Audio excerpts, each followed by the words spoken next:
অতীতে আন্ডার জুডিশিয়ালের যে supplement result বের হলো সেখানে 432 জন প্রায় বৈধ ভোটার বাদ। আপনারা বলেছিলেন বৈধ ভোটার বাদ দিতে দেব না, এখন কি পদক্ষেপ নেবেন? দেখুন, আপনারা দেখছেন, আপনারা জানেনও এই এসআইআর নিয়ে বৈধ ভোটারকে লিস্টে নিয়ে আসার জন্য একমাত্র মমতা ব্যানার্জি লড়াই করে যাচ্ছে। আপনারা ভাবুন তো কে লড়াই করছে? রাস্তায় নেমে ইলেকশন কমিশনে গিয়ে সুপ্রিম কোর্টে গিয়ে কেউ নাই। তৃণমূল কংগ্রেসের নেত্রী মমতা ব্যানার্জি সেই সমস্ত বৈধ ভোটারকে লিস্টে সংযুক্ত করার জন্য তিনি লড়াই, এখনও লড়াই জারি থাকবে, আবারও লড়াই করবেন। বলে দিয়েছেন যে নিঃশুল্কে মানে বিনা খরচাতে তিনি ট্রাইব্যুনালে গিয়ে সমস্ত বৈধ ভোটারকে নিয়ে আসে। ঠিক। কাকা, এই যে দেখলাম যে অনেকে যোগদান করলেন, কাউন্সিলর যোগদান করলেন। আমরা দেখছি যে যখন কাউন্সিলর থাকছে তখন দল সম্মান দিচ্ছে, যখন হেরে যাচ্ছে তখন তাকে ব্যাকফুটে করে দেওয়া হচ্ছে। আবারও সেই রকম চিত্র কিন্তু আমরা দেখলাম যোগদান সবাই। আমি আশা করি এই বিষয়টা আমাদের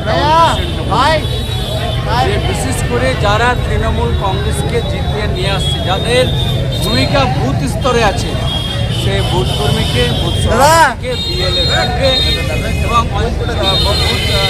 ওয়ার্ড প্রেসিডেন্টকে যেন যথাযথ মর্যাদা দেয়। 12 মাস যেন পাশে রেখে তাদেরকে কাজ করে। আমি এই নির্দেশ আপনাদের সামনেই আমি টাউন প্রেসিডেন্টকে জানাচ্ছি। ঠিক আছে, থ্যাংক ইউ।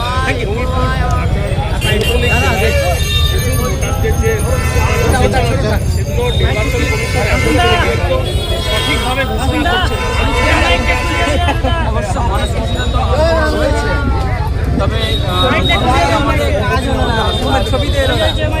মমতা ব্যানার্জির প্রতি যেমন ধরুন আমরা এই মুহূর্তে আমরা অবস্থান করছি আপনার পাশে আমাদের বিধানসভা ওখানে কিছু ভোটার হয়েছে।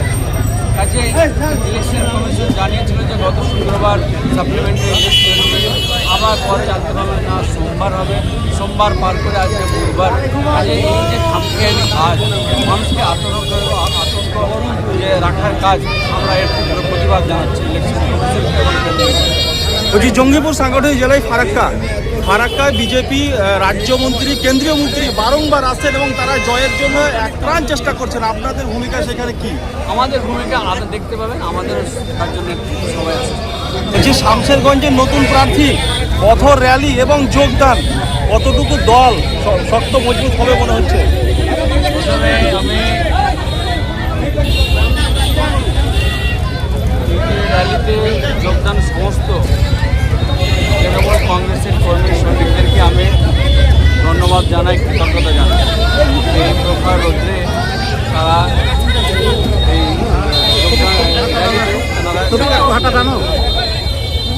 আপনারা অবগত আছেন যে আমাদের তৃণমূল কংগ্রেসের আমাদের নেত্রী মমতা ব্যানার্জি এবং আমাদের নেতা অভিষেক ব্যানার্জির মনোনীত প্রার্থী নূরে আলম, তিনার সমর্থনে আজকে এই র্যালি এবং তিনার সমর্থনে আজকে এই যোগদান সভা।